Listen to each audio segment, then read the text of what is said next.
ఇది అబ్గర్పేట కాలనీ అండి. నెల రోజులకు పైగా అవుతుంది. మురికి నీళ్ళలో తిరగడానికి ఇబ్బందిగా ఉంది. చిన్నపిల్లలు ఉన్నారు మాకు ఇంట్లో. దోమలు కాదు, ఇంటి బునాదులు నాని ఆగమవుతున్నాయండి. ఎవరు పట్టించుకోవడం లేదు. దయచేసి కలెక్టర్ గారు అందరూ అర్థం చేసుకొని మాకు ఏదో ఒకటి చేయాలని కోరుచున్నాం. మీడియా మిత్రులకు నమస్కారం. ఈరోజు అలంపూరు పట్టణ కేంద్రంలో అక్బర్పేట కాలనీలో మేము ఉన్నాము. అక్బర్పేటలో ఈ నీటి పరిస్థితి చూడండి ఒక్కసారి, ఎంత దుర్మార్గంగా, అసలు ఈరోజు మేము ఈ సమాజంలో బతుకుతున్నామా? ఈ సమాజానికి మేము ఓట్లేసి ప్రజాపాలకులను తయారు చేసి ప్రజాపాలన పేరు మీద వచ్చిన కాంగ్రెస్ ప్రభుత్వం కావచ్చు, అధికారులు కావచ్చు, ఎవరు కూడా ఈ రోడ్డును పట్టించుకోకుండా గతంలో వర్షాలు వచ్చి నీళ్లు మొత్తం అక్బర్పేట కాలనీ మునిగిపోతే వాళ్ళ కోసం పోరాటం చేసిన మా మీద కేసులైన ఇప్పటికీ కూడా కోర్టుకు తిరుగుతూ సమస్యల పరిష్కారం కోసం చేసినటువంటి మా మీద కేసులైనా పర్వాలేదు, కానీ సమస్య పరిష్కారం అయ్యిందంటే ఇప్పటి వరకు కూడా ఈ సమస్య పరిష్కారము కాలేదు. ఈరోజు అనేక మంది కుటుంబాలు ఈ రోడ్డు ప్రధానమైనటువంటి రోడ్డు, ఈ రోడ్డు ఎంపటి కూడా తేరొస్తుంది. ఈ రోడ్డు పోతేనే సమాధులకు వెళ్ళాలి, అంత్యక్రియలకు వెళ్ళాలి. ఈ రోడ్డు మీదనే పాపనాశి ఆలయం వెళ్ళాలి. ఈ రోడ్డు మీదనే ప్రసాద్ స్కీమ్ యొక్క దారి ఇదే ఉంది. అదేవిధంగా శ్రీశైలానికి వెళ్ళేటువంటి తుంగభద్ర నది మీద ఉన్న బ్రిడ్జి దగ్గరికి కూడా ఈ రోడ్డు మీదనే వెళ్ళాలి. ఈ రోడ్డులో నివసిస్తున్నటువంటి కుటుంబాలు బయటికి రావాలంటే నడవడానికి దారి లేదు.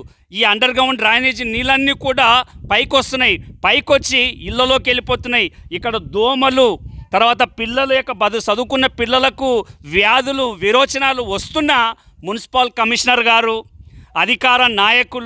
అధికార పార్టీ నాయకులు, ఈ ఏరియాలోనే మాజీ సర్పంచు, మాజీ జెడ్పీటీసీలు, బడా నాయకులు ఉన్నప్పటికీ కూడా ఏడవేసిన గొంగడి ఆడనే ఉంది. ఈ జనాలందరూ కూడా ఈ నీళ్ళలోనే మునిగి సావాలే. ఈ జనాలకు మాకు ఎప్పుడు అవసరం అంటే ఓట్లు వచ్చినప్పుడే ఈ జనాలు మాకు అవసరం. వీళ్ళ నీళ్లు రోడ్డు మీద పారుతేంది, వీళ్ళ ఇళ్ళలోకి పారుతేంది, వీళ్ళకి జ్వరాలు వస్తేంది, వీళ్ళకి రోగాలు వస్తేంది. మాకు కావాల్సింది ఓట్లు అనే విధంగా అలంపూర్ ప్రాంత ప్రజాప్రతినిధులు, అధికారులు ఉండడం అనేటువంటిది సరైన పద్ధతి కాదని, ఈ పద్ధతిని మార్చుకొని ఈ రోడ్డును తక్షణమే హైట్ చేసి నీళ్లు పోవడానికి మార్గం ఏర్పాటు చేయాలని, లేకపోతే మరొకసారి ఈ ఉద్యమాన్ని ఉధృతం చేస్తాం. మా మీద 100 కేసులైనా పర్వాలేదు, ఈ ప్రజల కోసం నిలబడతాం, కొట్లాడతాం, పోరాటం చేస్తాం. జై భీమ్, జై భారత్, జై తెలంగాణ. నా పేరు సబియావి. మా అబ్గర్పేట నీళ్ళ మా గేర్ల నీళ్ళు చాలా ఆగినాయి సార్. ఈ నీళ్ళకి తట్టుకోలేము, మాకు రానిపోని చాలా ఇబ్బంది ఉంది. రోగాలు, జ్వరాలు వస్తున్నాయి. మాకు పిల్లలకి జ్వరాలు, హాస్పిటల్లోకి పోతున్నాం. మాకు గేరికి ఎవరు పట్టించుకుంటలేరు. మా గేరికి వస్తున్నారు, చూస్తున్నారు, వెళ్ళిపోతున్నారు సార్. మాకు అసలు చాలా బాధ ఉంది.